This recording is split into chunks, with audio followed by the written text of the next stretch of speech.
Okay, so we are on the second day of kislev, the month of Chanukah, and we're learning the Kitzur, Sulchan Aruch. We're going through the Jewish laws, and we are currently learning about the laws of Torah study, and the laws of reading from the Torah. When we go to the synagogue and we would call people up to Torah, these are the laws that we are studying right now.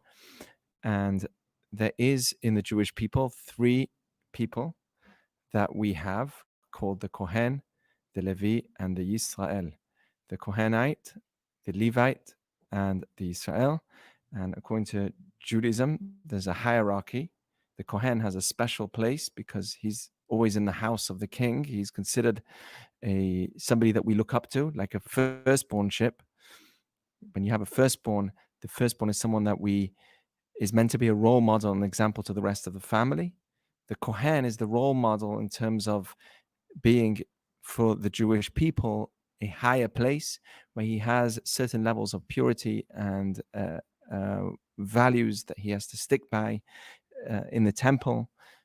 And we have to follow and respect the Kohen and give him extra precedence over many other things. So the law is that when you have a Kohen and you're reading the Torah in the synagogue, which is twice a week and on Shabbat, so it's 3 times a week, 2 times during the weekday, Mondays and Thursdays, and on Shabbat, we would have the Torah taken out and we'd read from it, normally on the Torah portion of that week.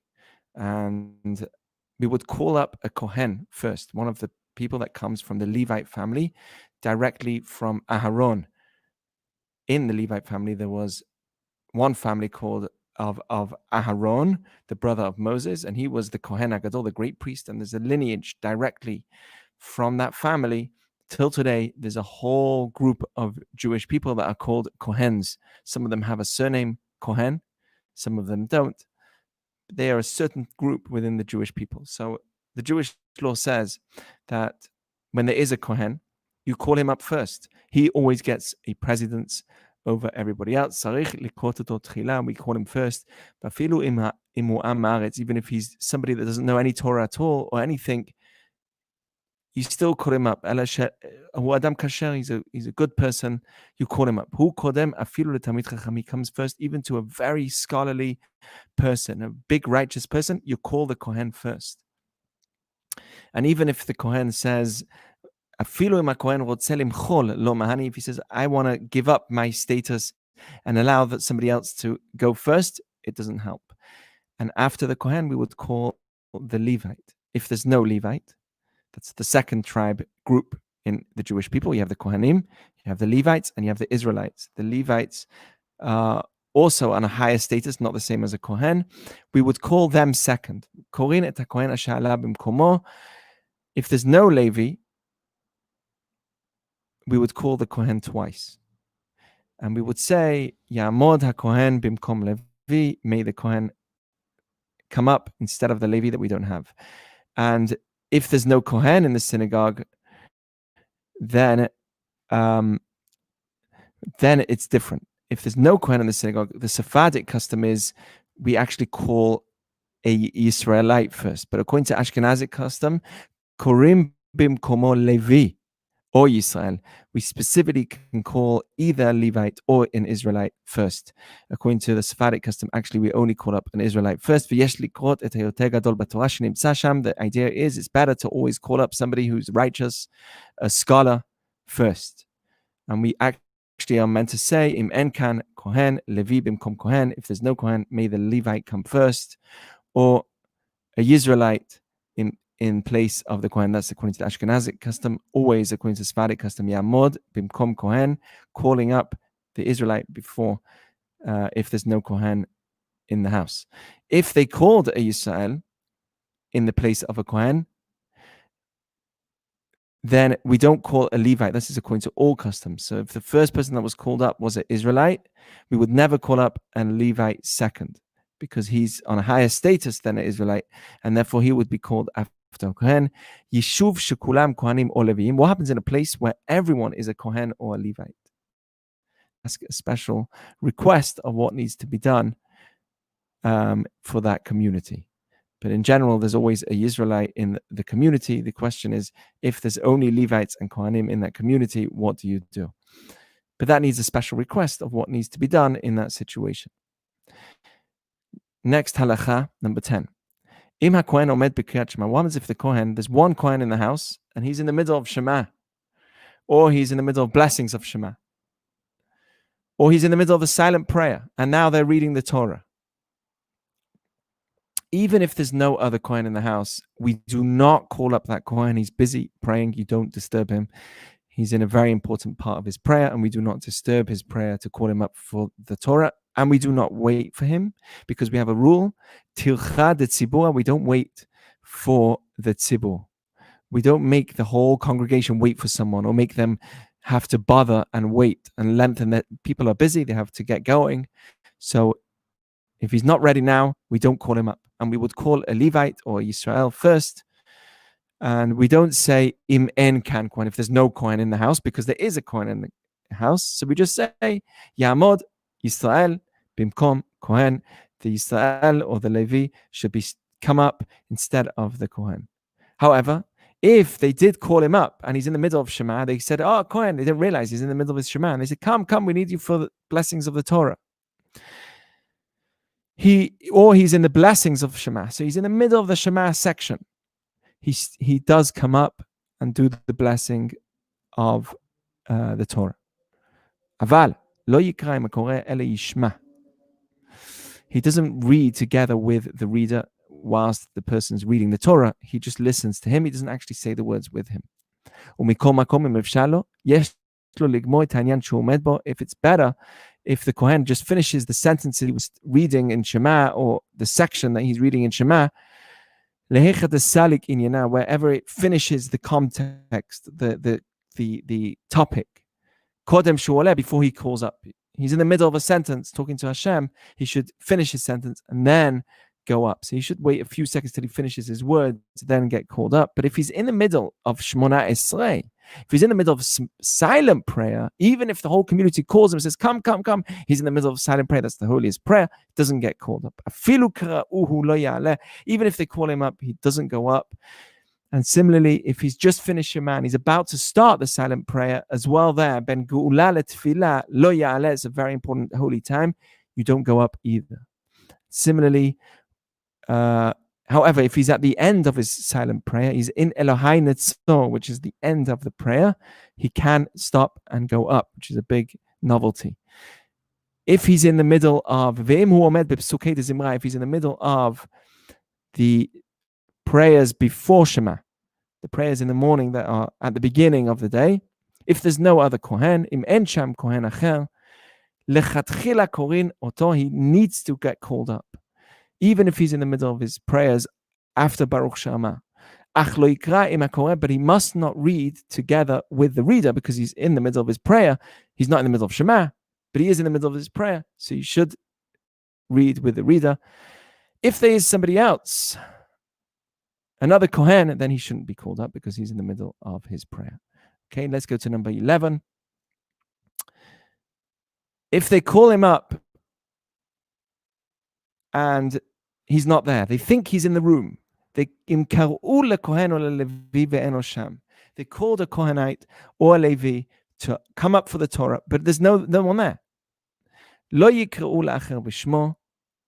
They shouldn't call up somebody else in his name, meaning they called up the Kohen, Yamod, HaKohen, whatever his name is, Moshe, Ben Aaron, right? They called him up. They should still, just 1 second, here we go.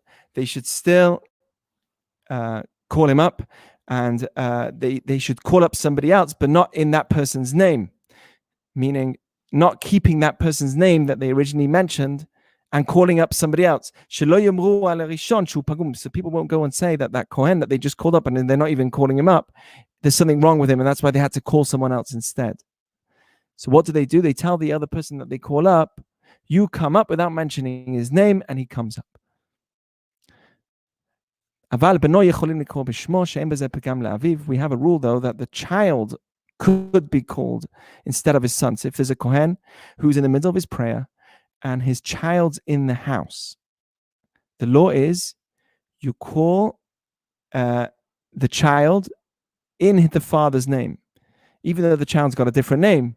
His name is not Moshe ben Aaron. The name of the child is, let's say, David ben Moshe.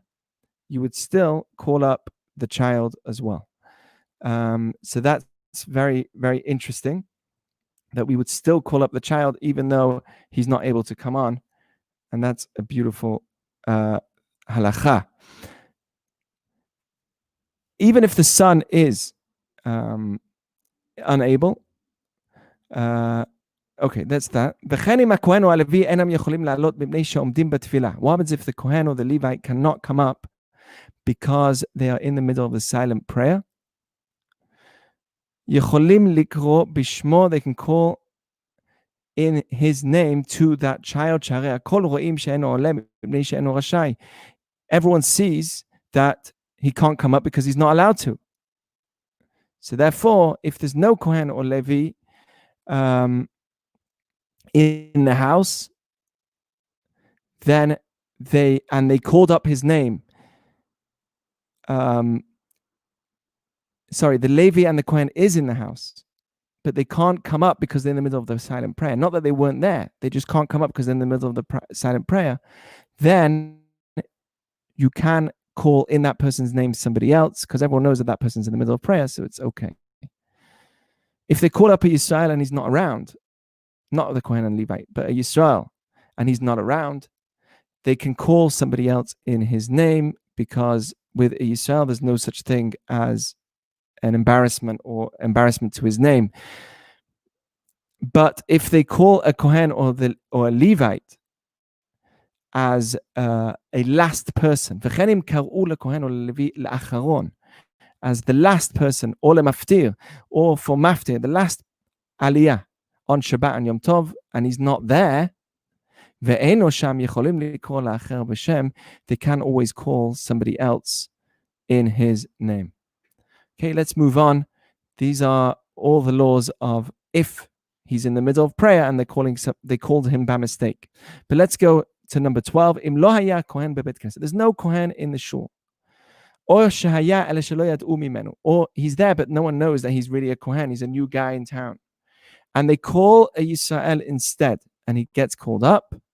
Even if he says, he says the blessings. And he just didn't start the actual blessing. He started the beginning of blessed Hashem Mevorach, Baruch Hashem Mevorach, but he didn't say the actual main core blessing of Asher Bachabanu. And then they realized, oh, there's a Kohen in the house. Or they realized he's really a Kohen. We stop that Yisrael from reading, and we quickly call the Kohen to take his place. And he starts all over again. The Israelite that was just standing by the Torah, we stopped him and we said, in order that he shouldn't be embarrassed, he should stand next to the Torah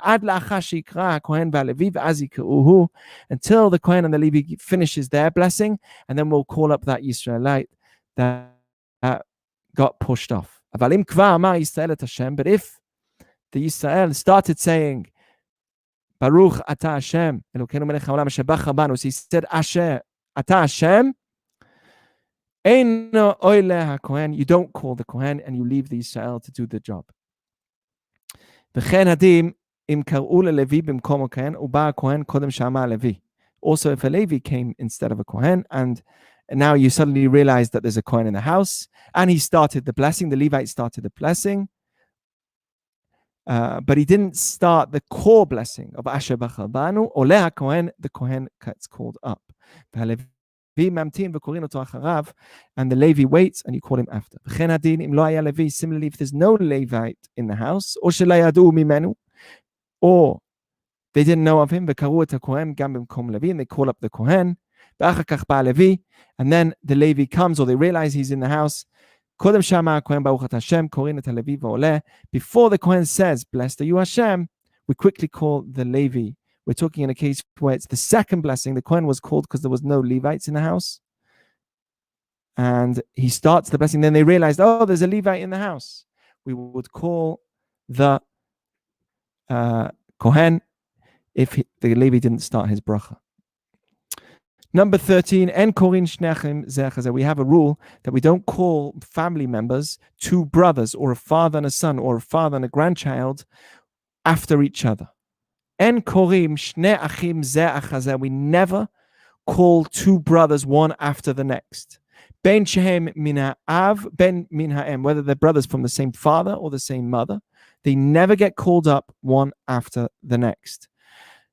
V'chen ha'av im beno or ben beno, or a father, and then immediately after he's been called up, you call up a son or a grandchild.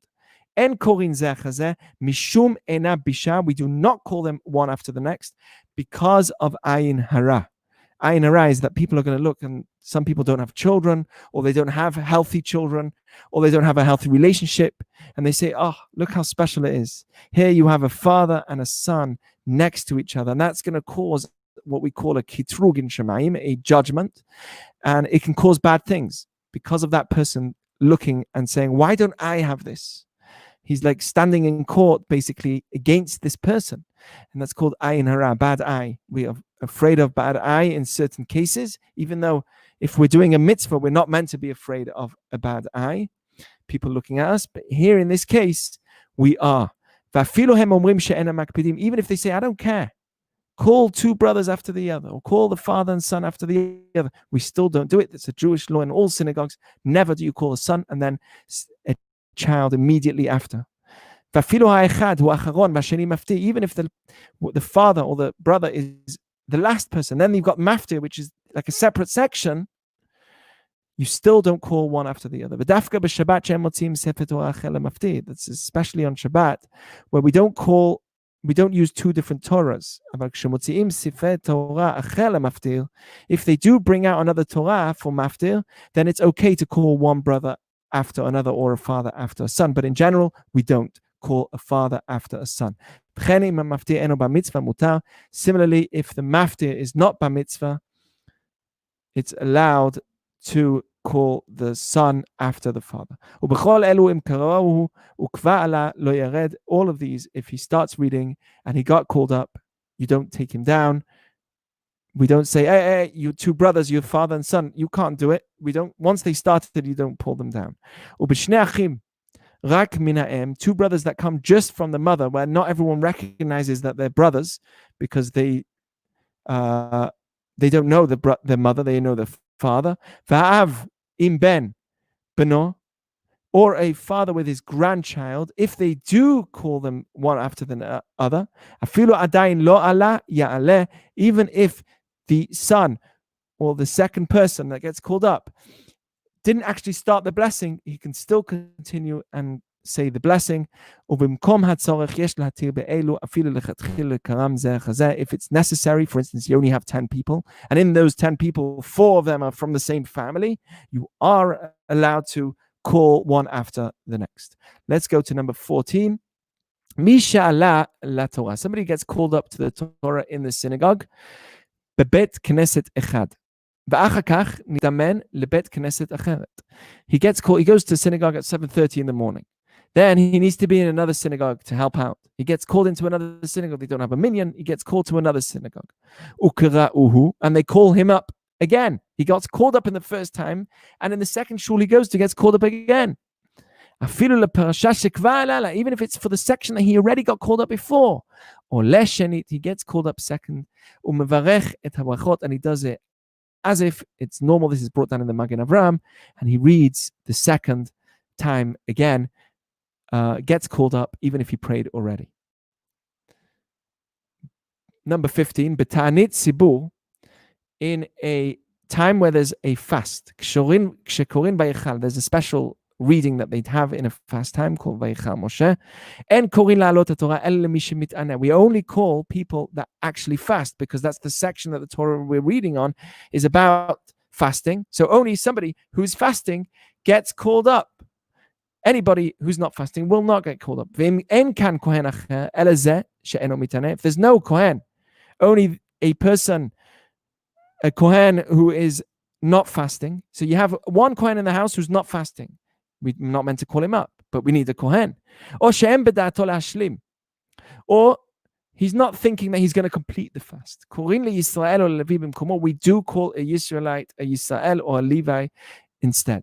But better that the Kohen leaves the shul, so there's no requirement to call him up first. But if there is another Kohen in the house who is fasting, then that Kohen who's not fasting doesn't need to leave. He should let them know that he should not be called up because he's not fasting. If they do call him up, he shouldn't go up. And it's very interesting. They called his name up. He says, no, I'm not fasting. They don't call him up. They'll call someone else. If, however, it's b'sheni or b'chamishi, it's on the Monday and Thursday, which anyway we normally read a Torah reading. Even though we read the section which is to do with fasts, nevertheless, now is the time for reading Torah. Anyway, every time on that day, Monday and Thursday, anyway, reading the Torah. B'diavad, we should, if he didn't leave the shul, we can call him up because it's a reading day anyway. 2 more to go. Number 16. Somebody similarly who lives in Israel and then went traveling for Yom Tov, for the holidays, to outside of Israel. And on the holidays, people that live in Israel keep 1 day. People that live outside of Israel keep 2 days. So he's on the holiday, and he normally is meant to keep only 1 day. And he now leaves to go to another country. He goes to another country outside of Israel. He only keeps 1 day, and he's now on the 2nd day of Yom Tov. He's in the synagogue, and on the 2nd day of Yom Tov, he gets called up. We do not call him up to the Torah at all. Because he's not mechuyav, he's not required to keep that day. So the reading is not necessary for him. And all the laws that we mentioned before apply here as well. Last halacha, summa nohagim likoto. We have a rule that even a blind person can read and get called up to read. Why is that?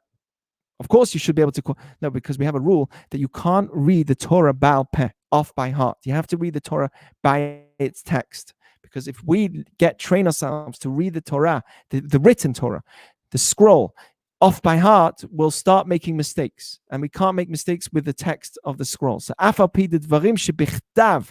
words that are written, we can't read them off by heart. Nevertheless, nowadays, since the reader is reading, it's okay. The custom is we are not particular. We custom that we're not particular about it. If he's a Talmid Chacham, whether he's a person that knows how to read or knows the word or doesn't know the words, we generally hold Yachol Likrot Im HaKoreh. He can read together with the reader because someone else is already reading. The Baal Koreh, the reader is already reading. It's okay to have him reading with him. That's okay.